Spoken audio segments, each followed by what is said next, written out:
On vous déclare deux fonctions dans cet énoncé, la fonction constante de valeur -1 sur 0,1 et la fonction constante de valeur 1 sur 0,1, phi et psi. Et manifestement, vous devez observer que sur 0 epsilon, on a phi plus petit que f plus petit que psi. Ça, c'est pas très compliqué. Il suffit de se souvenir qu'un cosinus, c'est entre -1 et 1. Or, ma fonction, c'est cos quand on est sur l'intervalle semi-ouvert 0 epsilon. Mais le f de 0 a été donné comme étant 0. Du coup, vous avez le droit d'affirmer que sur 0 epsilon fermé, f de t est entre -1 et 1. Ce qui revient à dire que cette fonction phi constante est plus petite que f, plus petite que psi, tout ça sur 0 epsilon. Comment en déduire ici les encadrements de i plus et i moins? Eh bien en fait, phi et psi, ce sont des fonctions en escalier. Les fonctions constantes sont des cas particuliers de fonctions escalier. N'importe quelle subdivision va être adaptée. Et donc on sait qu'elles sont intégrables et on connaît leur intégrale. Je vous rappelle que pour une fonction en escalier avec une subdivision adaptée, le i de la fonction en escalier, c'est sigma des xi moins xi moins 1 alpha i, où alpha i est la valeur de la fonction là sur le bloc. Du coup, ici, phi et psi elles sont en escalier et avec la subdivision vraiment grossière, x0 égale à 0 et x1 égale epsilon. Ma subdivision à 2 points convient. Avec cette subdivision, je peux calculer l'intégrale de ma fonction en escalier. C'est la valeur du alpha i sur la subdivision -1 fois x1 moins x0 et je trouve moins epsilon. Et comme la fonction en escalier est intégrable, ça, si je veux, j'ai le droit d'affirmer que c'est le i- de ma fonction en escalier.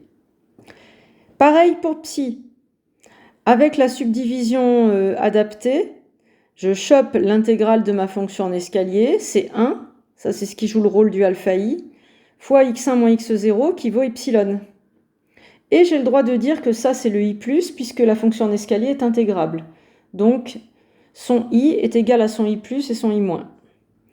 Et j'en déduis les encadrements demandés, car d'après les rappels, puisque vous avez cet encadrement-là, vous pouvez en déduire que i+ de f est plus petit que i+ de psi, ce qui vous donne i+ plus petit que epsilon, et i- de phi inférieur à i- de f, ce qui vous donne moins epsilon inférieur ou égal à i- de f. C'était les encadrements demandés, il n'y a plus qu'à rédiger. Quand on rédige, ça peut donner quelque chose comme ça. Donc je rappelle cet encadrement. Ici, je passe au i+. Dans les rappels, je vous ai dit que vous aviez le droit. Et là, eh bien, j'utilise que ce i+, juste avant, c'était le i de ma fonction en escalier, et donc c'était epsilon ici. Là. Et je vais faire pareil pour i-. Et on obtient la majoration demandée de i- par moins epsilon. J'ai rappelé ici cet encadrement, je suis passé au i-, et comme le i- de phi, je l'avais calculé, elle était en escalier, son i- c'est i, et je chope cet encadrement-là. Alors on a presque fini. Conclure sur la valeur de cette différence. Depuis le début, j'ai annoncé la couleur, on veut montrer que c'est intégrable. Donc en fait, j'aimerais montrer que cette différence vaut 0. Et c'est là il faut que vous percutiez avec les rappels que j'ai faits. Dans le rappel 3, j'ai dit, bah voilà, i+, moins i-, c'est positif. Ça déjà, c'est acquis. Et puis, je vous avais dit dans le rappel 1 que si vous arrivez à montrer que pour epsilon figé, votre i+, moins i- est plus petit qu'un multiple de epsilon, alors vous avez gagné. Et puis, enfin, plus grand que 0. Et bien ça, vous aurez le droit de dire qu'en fait, c'est égal à 0. Donc, c'est ce qu'on va mettre en place. Déjà, vous pouvez affirmer que i+, moins i- est positif. Comme ça, au lieu de s'intéresser à la valeur absolue pour montrer que c'est nul, eh bien, on s'intéresse à la quantité elle-même sans valeur absolue, c'est plus agréable. Donc ça, c'est le cours, c'est tout le temps vrai. Par ailleurs, vous avez vu dans l'item 3 enfin on a vu ensemble, que I- était plus grand que moins epsilon et I plus petit que epsilon. Vous n'avez pas le droit de faire une différence d'inégalité.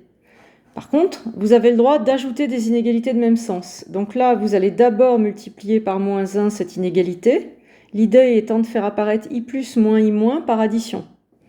Donc là, je multiplie par moins 1 et vous voyez que je change le sens de l'inégalité. J'obtiens epsilon plus grand que moins I moins.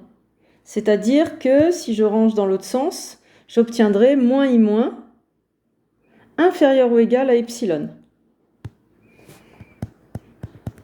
Ici, moins I moins de F0 epsilon inférieur ou égal à epsilon. Et là maintenant, je peux ajouter, j'ai deux inégalités de même sens, je les additionne.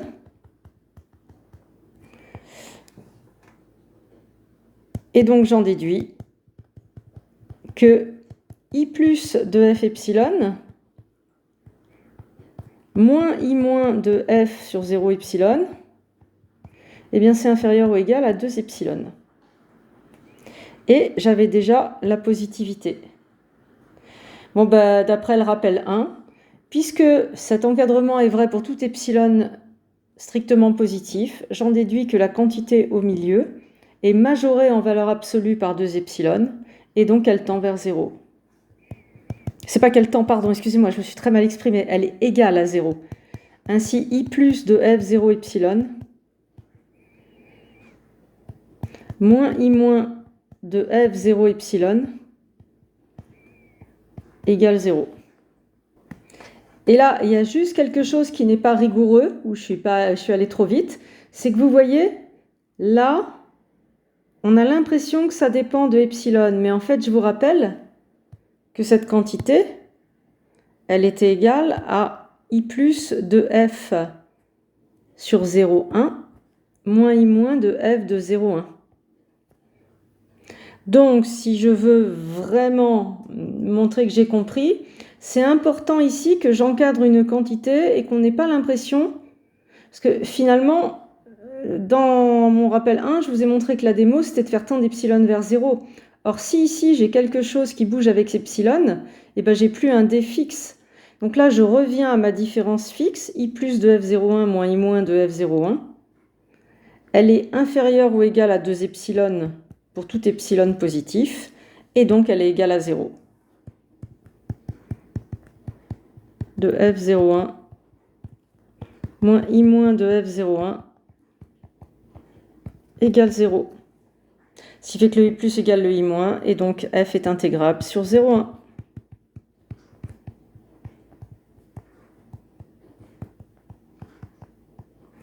J'insiste, hein. À la fin, je suis allée un petit peu vite là quand je me suis exprimée. Là, il ne faut surtout pas laisser l'impression au correcteur qu'on n'a pas compris qu'il y avait des choses fixes. Je ne pouvais pas dire trop vite ça égale à 0. C'est que il faut bien montrer qu'on n'a pas oublié que là, ça ne dépend pas de epsilon. Voilà. Bon. J'ai encore une ou deux choses à vous montrer pour préparer l'exercice 4 et ça sera bon. À tout de suite pour une autre vidéo.